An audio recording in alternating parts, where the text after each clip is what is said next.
तपाईहरुले सोच्दै हुनुहुन्छ होला कि यो सेल्फ इनुमरेसन चाहिँ के हो भनेर, यसको फर्म कहाँबाट पाइन्छ, कसरी फर्म फिलअप गर्नु, यो फर्म फिलअप गर्दा के डिटेल्स मागेको छ, कुन डकुमेन्ट्स चाहिन्छ, यो फर्म कहाँबाट पाइन्छ, भिडियो अफिसबाट पाइन्छ कि पञ्चायत अफिसबाट पाइन्छ भनेर यदि तपाईहरुले सोचिराख्नु भएको छ भने, अत्तालिएर बसिराख्नु भएको छ भने नअत्तालिनुहोस्। आज म तपाईहरुलाई इजी प्रकारले बुझाउने छु कि यो सेल्फ इनुमरेसन भन्ने कुरा चाहिँ के हो र यसको फर्म कहाँबाट पाइन्छ, यो फर्म कसरी फिलअप गर्नुपर्छ भनेर आज म तपाईहरुलाई भन्न गइरहेको छु र यो भिडियो सबैजनासँग सेयर गरिदिनु भनी म बिन्ती गर्दिछु। सर्वप्रथम त नमस्ते, जय हिन्द, जय गोर्खा।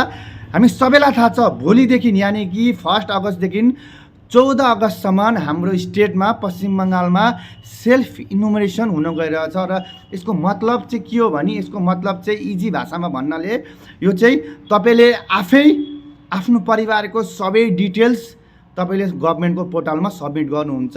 यसको लागि कुनै पनि सरकारी मान्छे तपाईको घरमा आएर कतिजना छ के छ भनेर सोध्दैन। तपाईले आफै घरमा बसेर या तपाईले सक्नु भएन भने नजदिकै कुनै इन्टरनेट क्याफेमा गएर, अनलाइन दोकानमा गएर तपाईले यो फर्म फिलअप गर्न सक्नुपर्छ। यसको लागि तपाईलाई न त भिडियो अफिस जानुपर्छ न पञ्चायत अफिस जानुपर्छ। र सेल्फ इनुमरेसनको अर्को मतलब चाहिँ के हो भने, एक प्रकारले यसलाई सेन्सर पनि गरिएको भन्नु सकिन्छ, एक प्रकारले यसलाई जनगणना गरेको पनि भन्न सकिन्छ। किनकि यसबाट थाहा पाउँछ सरकारले कि यो पश्चिम बङ्गालमा कति % हिन्दू छ, कति % मुसलमान छ, कति % क्रिस्चियन छ, कति % बुद्धिस्ट छ, कति % पन्जाबी छ, या कति % ST SC OBC जेनरल छ भनेर गभर्नमेन्टको पोर्टलमा यो डिटेल्स जान्छ।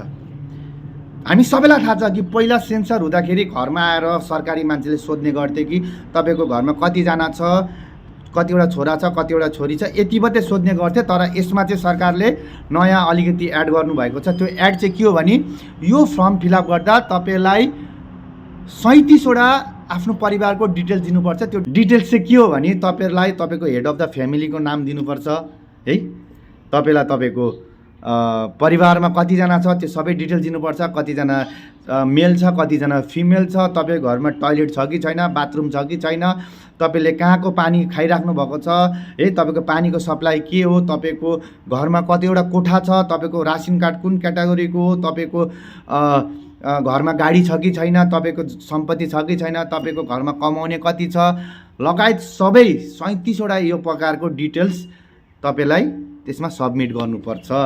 र तपाईले सबमिट गरिसक्नु भएपछि त्यहाँ एउटा एक्नोलेजमेन्ट नम्बर निस्किन्छ, जुन नम्बरलाई चाहिँ तपाईले एकदम मजाले राख्नुपर्ने हुन्छ। किनभने सरकारको मान्छे तपाईको घरमा आउँछ, आएपछि तपाईले त्यो कागज दिनुपर्छ र तपाईको त्यो एक्नोलेजमेन्ट नम्बर हेरेर उहाँहरूले आफ्नो पोर्टलमा तपाईको फ्यामिलीको डिटेल्स त्यहाँबाट डाइरेक्टली कपी गर्छ।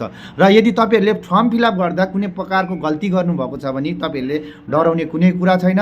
जब 14 तारिकको पछि 15 तारिक जब सरकारी मान्छे आउँछ तब तपाईहरुले उहाँलाई भन्नु सक्नुहुन्छ कि मैले फर्म फिलअप गर्दा मैले यो डिटेल्स अलिकति गल्ती गरेँ, यो डिटेल्स मैले मिस्टेक गरेँ या कुनै स्पेलिङ गल्ती भएको छ, त्यो भन्नुभयो भने उनीहरूले इन्स्टेन्टली त्यहीँ उभिएर तपाईको परिवारको त्यो गल्ती भएको डिटेल्स चाहिँ उनीहरूले आफ्नो पोर्टल या आफ्नो एपबाट उनीहरूले त्यो रिभेरिफिकेसन या रिकरेक्सन गरिदिन्छ। त्यसपछि उहाँहरूले त्यो सबमिट गरिदिन्छ। त्यसैले डराउने कुनै कुरा छैन। यो एउटा जनगणना भनौँ न, यो एउटा सेन्सर चलिरहेछ। पहिला सेन्सर चाहिँ घरमा आएर तपाईको नाम, तपाईको परिवारमा कतिजना छ भनेर मात्रै सोध्ने गर्थ्यो। तर यो सेन्सरमा चाहिँ तपाईलाई तपाईँ के खानुहुन्छ, कस्तो लाउनुहुन्छ, तपाईको घरमा कतिवटा कोठा छ, तपाईको टोयलेट कस्तो छ, बाथरुम कस्तो छ, गाडी छ कि छैन, के छ, कसो छ, सबै डिटेल्स सबैलाई दिनुपर्छ, अरू केही होइन। र म बिन्ती गर्दैछु भिडियो मन पर्यो भने लाइक गर्नु होला र सक्दो सबैजनासँग सेयर गर्नु होला।